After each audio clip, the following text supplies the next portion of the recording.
Бұтақтар жексенбісі жайлы Франсис папаның уағызы. О Құдайым, Құдайым, неліктен мені жалғыз қалдырдың? Матай жазған Інжіл 27:46. Бүгінгі литургия бізді Забур жырында осы сөздерді қайталауға шақырады. Әрі біз тыңдаған Інжілде айқыш ағашқа шегеленіп, айтылған Иса Мәсіхтің жалғыз сөзі де осы. Бұл сөздер бізді Иса Мәсіхтің азаптарының ең терең мәніне, оның бізді құтқару үшін көтерген азаптарының шыңына жетелейді. Неліктен мені жалғыз қалдырдың? Иса Мәсіхтің азаптары орасан зор болды. Біз әр жолы оның азаптары туралы естігенде жүрегіміз сілкінеді. Ол тәнімен азап шекті, соққылар, ұрулар, дүрелеу, тікенекті тәж, айқышқа шегеленудің азабы. Ол жан дүниемен де азап шекті. Яхуданың сатқындығы, Петрдің безінуі, діни және азаматтық айыптаулар, әскерлердің мазақтауы, айқыш түбіндегі қорлықтар, көпшіліктің қабылдамауы, бәрінің күйреуі, шәкірттерінің қашып кетуі. Бірақ осының бәрінде Иса үшін бір жұбаныш бар еді. Құдай әкенің жақындығы. Ал енді ойға сыймайтын жағдай орын алады. Өлім алдында Иса айқайлайды. О Құдайым, Құдайым, неліктен мені жалғыз қалдырдың? Барлығы тарапынан тасталған Иса. Бұл ең ауыр азап, рухани азап. Ең қайғылы сәтте Иса Құдайдың өзін тастап кеткенін сезінеді. Бұрын ешқашан Иса әкесін жай ғана Құдай деп атаған емес. Бұл оқиғаның күшін жеткізу үшін Інжіл бұл сөздерді арами тілде де келтіреді.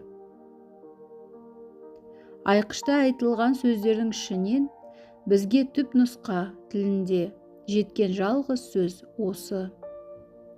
Бұл шынайы төмендетілу, яғни әке тарапынан, Құдай тарапынан тасталғандықты сезіну.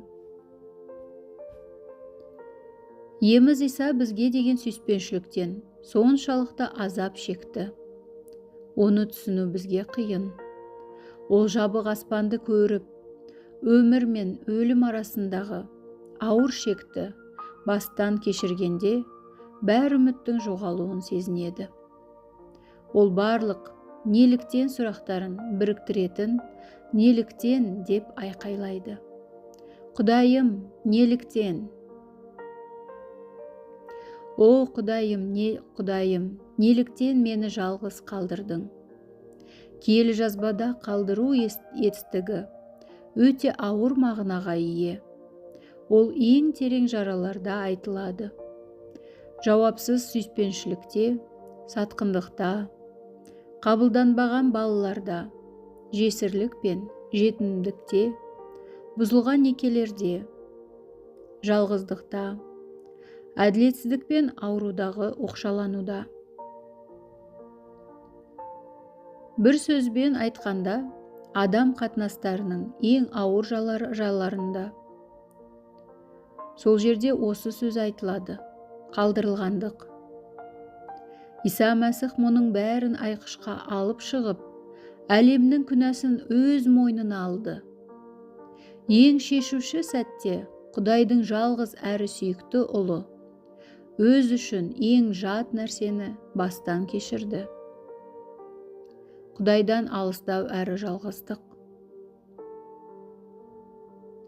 Неге Иса осы деңгейге дейін барды? Біз үшін басқа жауап жоқ.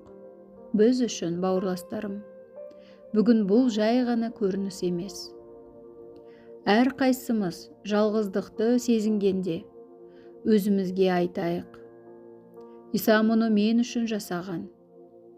Құдай тарапынан тасталғандық менің құтқарылуым үшін Иса төлеген құн.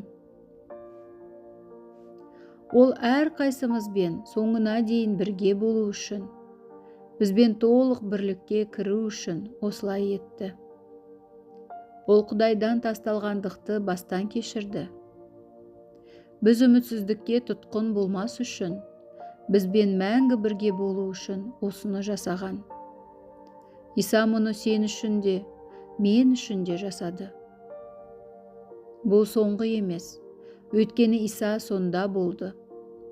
Қазірде ол сенімен бірге. Ол біздің барлық бөлінулерімізді сүйіспеншілігімен қабылдау үшін Құдайдан тасталғандықты бастан кешірді. Сондықтан әр қайсымыз айта аламыз: менің құлауларымда, менің торығуымда, өзімді сатқын сезінгенде, немесе өзім сатқын болғанда, өзімді тасталған сезінгенде, немесе өзім біреуді тастағанда, Исаның жалғыз қалдырылғанын еске түсірейік. Сонда біз оны таба алатын боламыз. Мен адасқанда, әлсіз болғанда, Иса менімен бірге. Менің жауапсыз неліктен сұрақтарымның ішінде де Иса бар. Осылайша иеміз бізді құтқарады, біздің неліктен айқайларымыздың ішінен. Сол жерден ол ешқашан алдамайтын үмітті береді. Айқышта толық тасталғандай сезінсе де, Иса үмітсіздікке берілмеген. Ол дұға етіп өзін әкеге тапсырады. Ол жыр сөздерімен өз неліктен айтып, әкенің қолына берілді. Жалғыз қалдырылғандықта да ол Құдайға сенім артады. Жалғыз қалдырылғандықта да ол бізді сүйе береді. Жалғыз қалдырылғандықта да ол өзін айқышқа шегелегендерді кешіреді.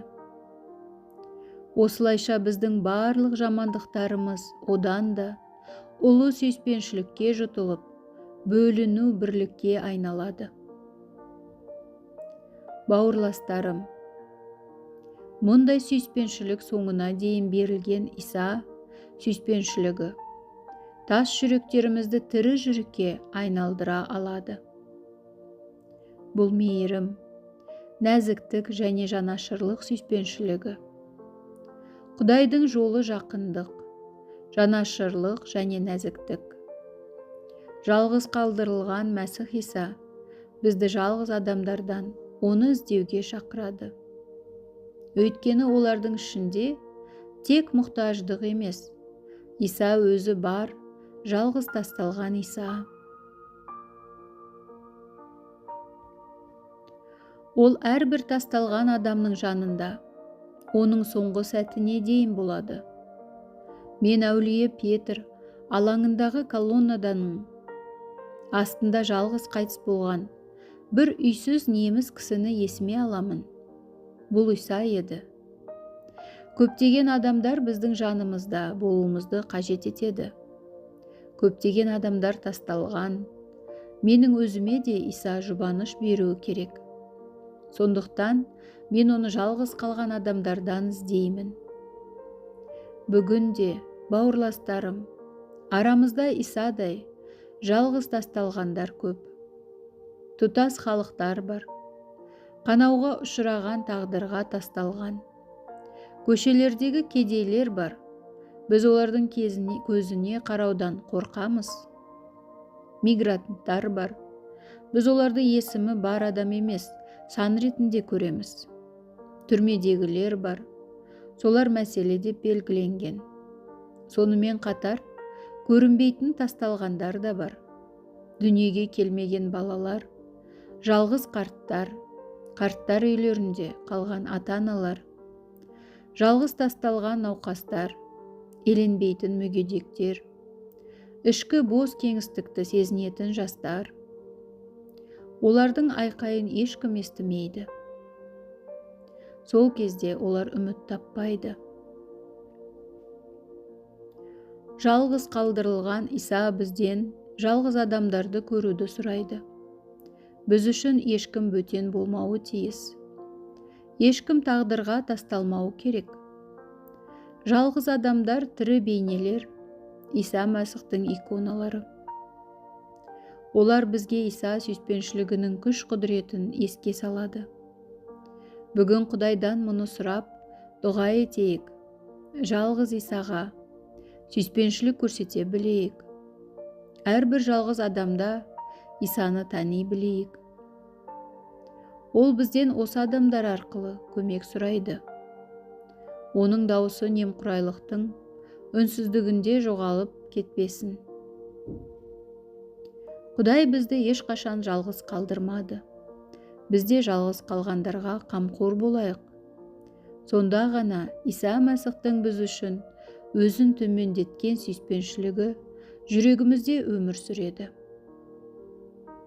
Иеміз осы қасиетті аптада бізге батасын берсін. Аумин.